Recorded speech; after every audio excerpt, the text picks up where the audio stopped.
House of லார்டில் ஓய்வு வயது 80ஆக நிர்ணயிக்கப்படும்.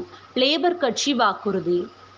பிரிட்டன் நாடாளுமன்றத்தில் ஹவுஸ் ஆஃப் லார்ட் அவையின் அதிகபட்ச ஓய்வு வயது 80ஆக நிர்ணயிக்கப்படும் என லேபர் கட்சி வாக்குறுதியளித்திருக்கிறது.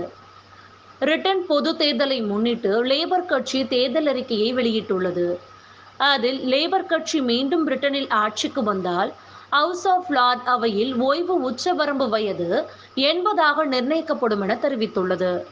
ஹங்கேரி பிரதமருக்கு $200 மில்லியன் அபராதம். அகதிகள் விதிமுறைகளை மீறியதாக ஹங்கேரி நாட்டுக்கு $200 மில்லியன் அபராதம் விதிக்கப்பட்டுள்ளது. அகதிகளை அவமதிக்கவும் அலைக்கழிக்கவும் கூடாது என ஐரோப்பிய நீதிமன்றம் கடந்த 2020ஆம் ஆண்டு தெளிவாக தீர்ப்பளித்திருந்தது. ஆனால் ஹங்கேரி நாடு இதற்காக முரணாக நடந்து கொண்டதாக குற்றச்சாட்டு எழுந்தது. இது தொடர்பாக ஐரோப்பிய யூனியன் நீதிமன்றத்தில் வழக்கு விசாரணைக்கு வந்தது. இந்த வழக்கை விசாரித்த நீதிபதி விசாரணை நிலவில் ஹங்கேரி பிரதமர் விக்டருக்கு $200 மில்லியன் அபராதம் விதித்து தீர்ப்பளித்தார். பிரிட்டனை கன்சர்வேட்டிவ் கட்சி நாசமாக்கிவிட்டது. எதிர்க்கட்சி தலைவர் பகிரங்க குற்றச்சாட்டு. பிரிட்டனை கடந்த 14 ஆண்டுகளாக ஆளும் கன்சர்வேட்டிவ் கட்சி நாசமாக்கிவிட்டதாக எதிர்க்கட்சி தலைவர் ஸ்டார்மர் பகிரங்க குற்றச்சாட்டு முன்வைத்திருக்கிறார். லேபர் கட்சியின் தேர்தல் வாக்குறுதியை வெளியிட்ட அவர் பிரிட்டனில் ஆட்சிக்கு வந்ததும் பொருளாதாரம் சீரமைக்கப்படும் என உறுதியளித்துள்ளார். மேலும் தான் பிரிட்டன் பிரதமராவது உறுதி என்றும் கூறியுள்ள ஸ்டார்மர் வெறும் சர்க்கஸ் காட்டுவதற்காக பிரச்சாரத்தில் ஈடுபடவில்லை என்றும் கடுமையாக பேசியுள்ளார். பிரிட்டனில் £1 மில்லியன் முதலீடு செய்ய ஜாகுவார் நிறுவனம் முடிவு. பிரிட்டனில் £1 மில்லியன் முதலீடு செய்ய ஜாகுவார் நிறுவனம் முடிவு செய்துள்ளது. உலகம் முழுவதும் ஜாகுவார் கார் என்றாலே தனி மதிப்புதான். கோடீஸ்வரர்களும் திரையுலகினரும் ஜாகுவார் காரை விரும்பி பயன்படுத்துகின்றனர். இந்த நிலையில் கார் திருடு போவதை தடுக்கும் வகையில் ஜாகுவார் நிறுவனம் பிரத்யேக வடிவமைப்புடன் தயாராகி வருகிறது. இதற்காக பிரிட்டனில் £1 மில்லியன் நிதி முதலீடு செய்வதற்கு அந்த நிறுவனம் முடிவு செய்திருக்கிறது. பிரிட்டனில் 2ஆம் கட்ட பிரச்சாரம் தொடக்கம்.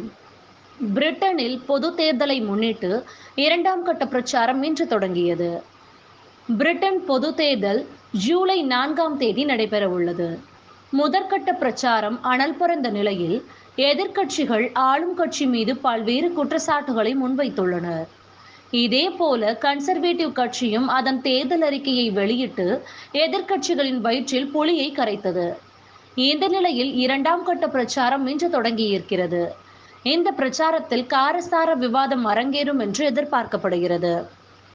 ரஷ்யா சொத்தை வித்து உக்ரைனுக்கு $50 பில்லியன் நிதி உதவி. ரஷ்யா சொத்தை வித்து உக்ரைன் நாட்டுக்கு $50 பில்லியன் நிதி உதவி வழங்க G7 உச்சி மாநாட்டில் முடிவெடுக்கப்பட்டது. G7 உச்சி மாநாடு இத்தாலியில் நடைபெற்று வருகிறது. இதில் பிரதமர் மோடி, அமெரிக்க அதிபர் ஜோ பைடன், பிரிட்டன் பிரதமர் ரிஷி சுனக் உள்ளிட்ட சர்வதேச தலைவர்கள் பங்கேற்று வருகின்றனர். இந்த மாநாட்டில் ரஷ்யா சொத்தை விற்று உக்ரைன் நாட்டுக்கு நிதி உதவி அளிக்க முடிவு செய்யப்பட்டுள்ளது. வாக்காளர்களிடம் வெற்று காசோலையை கேட்கும் லேபர் கட்சி. பிரிட்டன் பிரதமர் ரிஷி சுனக் விமர்சனம். வாக்காளர்களிடம் பிரிட்டனின் எதிர்க்கட்சியான லேபர் கட்சி வெற்று காசோலையை கேட்பதாக பிரிட்டன் பிரதமர் ரிஷி சுனக் குற்றம் சாட்டியிருக்கிறார். இத்தாலியில் நடைபெற்று வரும் G7 மாநாட்டில் பங்கேற்ற அவர் பிரிட்டனில் லேபர் கட்சி வரி விகிதத்தை உயர்த்துவதாக கூறியிருப்பதை நினைவு கூர்ந்தார். இருப்பினும் எப்படி வரி வருவாய் அதிகரிக்கப்படும் என்பதை லேபர் கட்சி விவரிக்கவில்லை என்று விமர்சித்துள்ள பிரதமர் ரிஷி வாக்காளர்களிடம் வெற்று காசோலையை லேபர் கட்சி கேட்பதாக குற்றம் சாட்டியுள்ளார். வேல்ஸ் நாட்டுக்கு $4 பில்லியன் நிதி உதவி செய்யப்படும். பிளேட் கிம்ப்ரூ கட்சி வாக்குறுதி.